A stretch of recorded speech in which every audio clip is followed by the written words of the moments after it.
Tigil na. Hindi mo kaya yan. Mahina ka.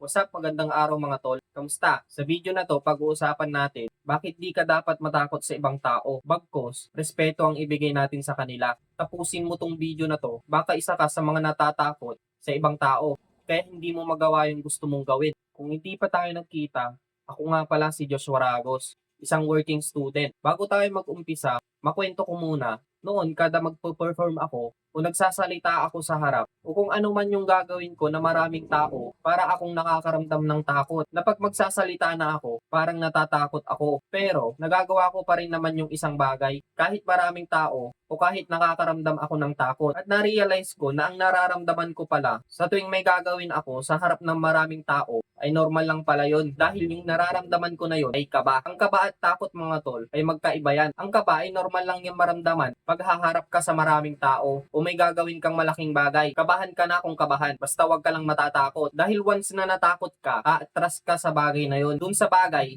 na gagawin mo dahil natatakot ka. At kung sasabihin mo sa akin, natatakot ka pero nagtuloy ka pa rin, dun sa bagay na yun, kalokohan yun. Akala mo lang, takot yung naramdaman mo. Pero ang totoo, kinabahan ka lang, kaya ka pa rin nagtuloy. Dahil kahit kinakabahan ka, magtutuloy at magtutuloy ka pa rin. Ano man yung maging resulta nung gagawin mo. Kapag hindi ka nagtuloy sa gusto mong gawin, para sa akin, natakot ka o may kinatakutan ka. Pero pag nagtuloy ka at ramdam mo, natatakot ka, akala mo lang takot yun. Pero kinabahan ka lang. Ganyan ko lang intindihin ang kaba at takot. Huwag tayong matakot kung may gagawin tayo o kung kanino man yan. Dahil kung natakot tayo, may posibilidad na makokontrol nila yung mga gusto nating gawin o yung mga plano mong gawin. Dahil kung natakot ka, kung kanino man, magiging batayan mo na lang palagi kung anong sasabihin nila. Case in point, gusto mong magbenta. Di ka makapagbenta kasi natatakot ka kung anong sasabihin ng mga kamag-anak mo o ibang tao sa'yo. Anong nangyari sa plano mong magbenta? Kinontrol na ng mga taong kinatatakutan mo kung anong sasabihin sa'yo.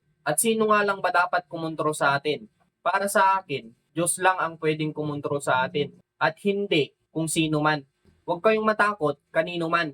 Huwag nating hayaang kontrolin tayo ng kinatatakutan natin. Nasa taas lang ang dapat kumontrol sa atin. Kaya sa kanya tayo matakot.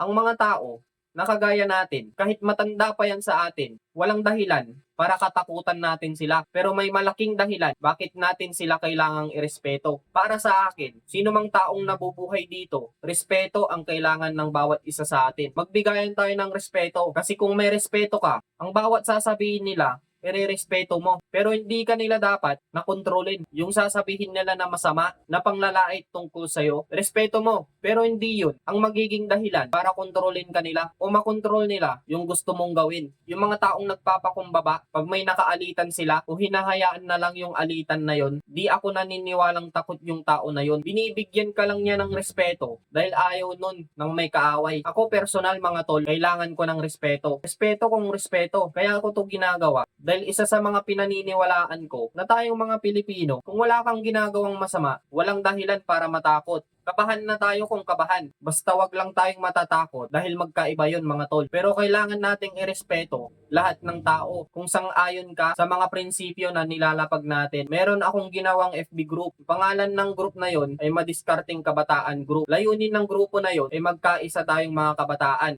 Mag-join ka doon at magtutulungan tayo sa kanya-kanya nating journey sa buhay. Magbabatuhan tayo doon ng mga payo. Kaya tayong mga kabataan, respeto natin, igalang natin ang sinasabi ng ibang tao. Kung sinabihan ka ng hindi maganda, igalang mo, irespeto mo. Sinabihan ka ng taliwas sa plano mong gawin, respeto mo, igalang mo pa rin. Pero hindi yun ang magiging batayan natin sa bawat gagawin natin. Salamat at umabot ka sa part ng video na to. Huwag mo namang kalimutang mag-like, comment ka na din kung nagustuhan mo tong video na to. At huwag mong kalimutang mag-follow para updated ka sa mga susunod na video na gagawin natin. I-share mo na din dahil makakatulong yun para mapalawak pa natin ang gusto nating iparating sa mas marami pang tao, kabataan man yan o hindi. At muli, Joshua Ragos, tandaan mo, walang magbabago sa'yo kung hindi mo babaguhin sarili mo. Walang maniniwala sa'yo kung hindi ka maniniwala sa sarili mo.